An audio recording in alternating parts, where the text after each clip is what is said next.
doonay saarnaayeen dad tahriibayaal oo ku jireen muwaadiniin Soomaaliyeed ayaa waxay ku qalibantay xeebta dalka Greega waxaana ka dhashay khasaaro badan waxaana ku dhintay dad badan oo u badnaa dumar kuwaas oo dadooda lagu sheegay inay u dhaxaysay 20 ilaa 30 sano jir.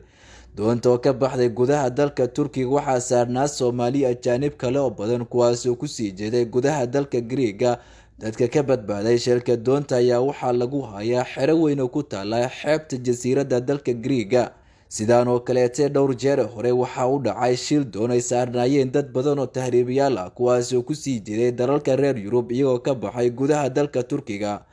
dhawaan ayay ahayd markii qaramada midoobay ay si weyn u cambaaraysay in ka badan 15 qof oo lagu gubay doon ay saarnaayeen taasi oo maraysay dalka Liibiya.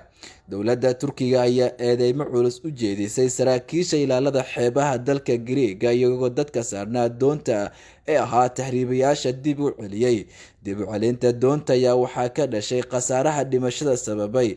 inta badani dadka tahriibayaasha ah ayaa waxay kala kulmaan dhibaatooyin waaweyn saraakiisha ilaalada xeebaha dalalka ay sii marayaan.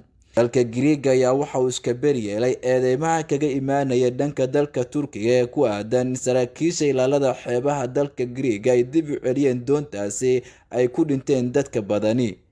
Daahir Cabdulqaadir, RTN TV, Muqdisho. ka farxi ehelkaaga asxaabtaada iyo qaraabadaada oo la soo deg abka Dahabshiil si aad si fudud lacag ugu dirto.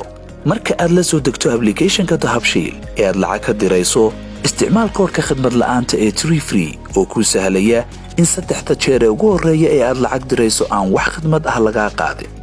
Dahabshiil hawl fudaydiyahaaga maaliyadeed.